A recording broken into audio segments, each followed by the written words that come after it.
اگر آپ کی بھی رات میں اچانک آنکھ کھل جاتی ہے تو آپ سمجھ لیں کہ اللہ تعالیٰ آپ کو دو چیزیں دینا چاہتا ہے، لیکن اس وقت وہ لوگ اب ان چیزوں کو مس کر دیتے ہیں، ان کا گمان بھی ادھر نہیں جاتا ہے کہ یہ رات میں ہماری آنکھ کھل کیوں رہی ہے۔ بہت سارے ایسے لوگ ہوتے ہیں نا، لیکن یہ ہوتے اکثر وہ لوگ ہیں جو نیک ہوتے ہیں، جو دیندار ٹائپ کے لوگ ہوتے ہیں نا، ان کے ساتھ کیا ہوتا ہے کہ وہ اکثر ان کی رات میں آنکھ کھل جاتی ہے۔ ویسے تو بعض مرتبہ کسی کو پیشاب لگایا، کسی کو واش روم باتھ روم جانا ہے تو وہ اپنی ضرورت کے تحت کسی کی آنکھ کھل گئی، یہ ایک الگ مسئلہ ہے۔ لیکن بعض ایسے لوگ ہوتے ہیں جن کی رات میں ایک دو مرتبہ آنکھ ضرور کھلتی ہے، اور جانتے ہو کہ اس وقت اللہ تعالیٰ بندے سے چاہتا کیا ہے، اللہ تعالیٰ بندے کو کیا چیزیں دینا چاہتا ہے، لیکن لوگ اس کو اگنور کر دیتے ہیں، لوگ اس کو مس کر دیتے ہیں۔ آقا علیہ الصلوۃ والسلام نے ارشاد فرمایا کہ جب کوئی بندہ سونے سے پہلے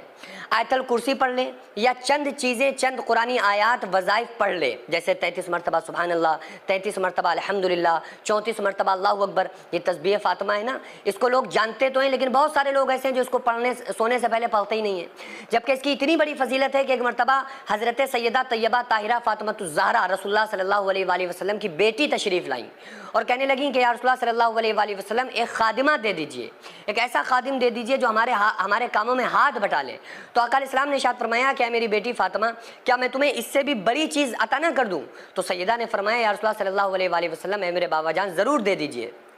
تو آقا علیہ الصلوۃ والسلام نے ان کو یہ تسبیح سکھائی اور فرمایا کہ سونے سے پہلے اور ہر نماز کے بعد 33 بار سبحان اللہ، 33 بار الحمدللہ، 34 مرتبہ اللہ اکبر پڑھ لیا کرو، تو اللہ تعالیٰ احد پہاڑ کے برابر سونا خیرات کرنے کا ثواب بھی عطا کرے گا، پورے دن کی تھکاوٹ کو، پریشانیوں کو، پورے دن کی تکلیفوں کو بھی تم سے ختم کر دے گا، دور کر دے گا۔ تو سیدہ فاطمہ الزہرا نے فرمایا کہ اے میرے بابا جان، یا رسول اللہ صلی اللہ علیہ وآلہ وسلم، یہ ثواب صرف میرے لیے فضیلت ہے یا آپ کی ساری امت کے لیے؟ تو آقا علیہ السلام نے ارشاد فرمایا کہ میری امت میں سے کوئی بھی انسان، کوئی مرد عورت، چھوٹا بڑا، جوان بوڑھا، کوئی انسان بھی اس تسبیح کو پڑھے گا نا تو اس کے لیے یہی فضیلت ہے۔ یہ میں نے آپ کو کیوں بتایا؟ کیونکہ اس بات سے اس چیز کا بہت بڑا تعلق ہے۔ تو آقا علیہ السلام نے ارشاد فرمایا کہ اگر کوئی بندہ سونے سے پہلے یہ چیزیں پڑھ کے سوتا ہے، گویا کہ اس نے آدھی رات عبادت کی، آدھی رات اس کو عبادت کا ثواب ملے گا، گویا کہ اس نے آدھی رات عبادت کی۔ اور آقا علیہ السلام نے ارشاد فرمایا کہ جو بندہ صبح اٹھ کر فجر سے تھوڑی دیر پہلے اٹھے اور تہجد کی نماز بھی پڑھ لے، تہجد کے ٹائم اٹھے، تہجد پڑھ لے، پھر فجر پڑھے،